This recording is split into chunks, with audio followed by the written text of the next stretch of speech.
পুরুষের জীবনে এমন একটা সময় আসে তখন আর শরীরে শক্তি থাকে না, পকেটের জোর থাকে না। এতদিন যাদেরকে খাইয়েছিল, যাদের কথায় নেচেছিল, তারাও কেউ পাশে থাকে না।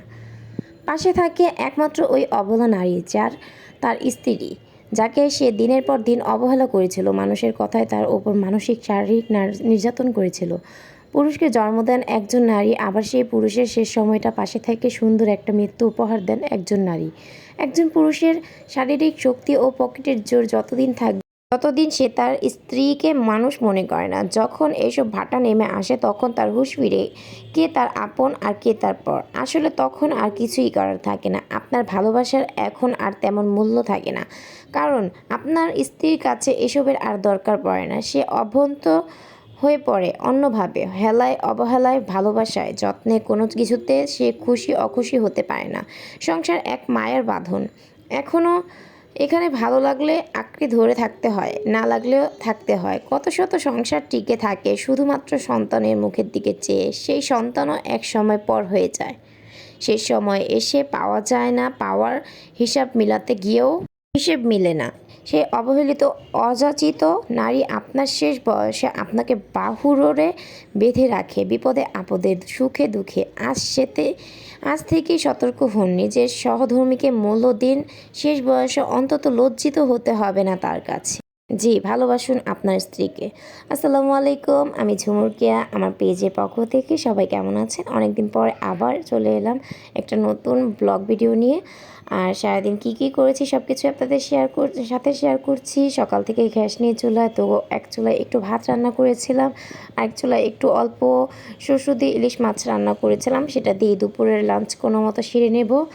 তারপরে আর কি, যেহেতু বাসায় একাই সময় কাটাই, ছেলেকে নিয়ে, ছেলে অনেক কান্না করছিল যে সে বাইরে যেয়ে খেলা করবে। বাইরে হয়েছে ছাদ, আর ছাদে প্রচণ্ড শীত, তাই আমি বাইরে যেতে দিচ্ছিলাম না তাকে। আর আমার ঘর বাড়ির অবস্থা দেখতেই পাচ্ছেন, প্রচণ্ড রকমের নোংরা হয়ে আছে, সব কিছুই পরিষ্কার করতে হবে।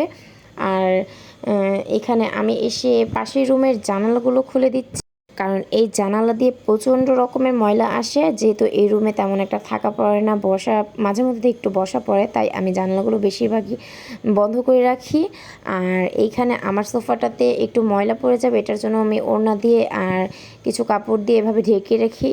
আর যখন বসি তখন তুলে বসি। আর কিছুদিন যাবত ভাবছি আমি একটা আমার ডিভানের জন্য কাভার কিনবো। তারপরে পাশে ওভেনটাও একটু পরিষ্কার করে নিচ্ছিলাম। যেহেতু আমার বাসাটা একটু মোটামুটি বড়, তো দুইটা রুমই ভালোই বড়, মাশাআল্লাহ দিলে তো যথেষ্ট পরিমাণ আর কি আমাদের জন্য ঠিক আছে, 2-3 জন মানুষের জন্য। সো পুরো বাড়িটা ক্লিন করতে আমার প্রায় 20 থেকে 30 মিনিট লেগে যায়। সো আমি সব কিছু ক্লিন করছিলাম, আর পাশাপাশি যেহেতু গতকালকে একটু বেড়াতে গিয়েছিলাম, সেগুলো অনেক কাপড় চোপড় বাইরে রয়েছে, সব কিছুই অগোছালো ছিল, সেগুলোও গুছিয়ে নিচ্ছিলাম। আমার ছেলেটা অনেক কান্না করছিল, অনেক বেশি জ্বালাচ্ছিল আমাকে, মানে ডিস্টার্ব করছিল। সো কিছুই করার নাই, যেহেতু বাচ্চা মানুষ, ও ডিস্টার্ব করবেই।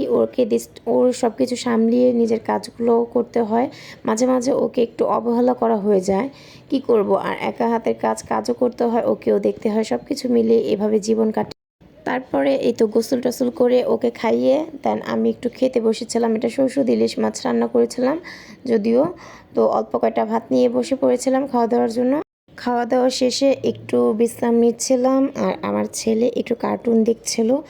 আর ও কার্টুন দেখার পাশাপাশি আমাকে অনেক বিরক্ত করে, বারবার এটা চেঞ্জ করে সেটা চেঞ্জ করে সামনে গিয়ে দাঁড়িয়ে থাকে।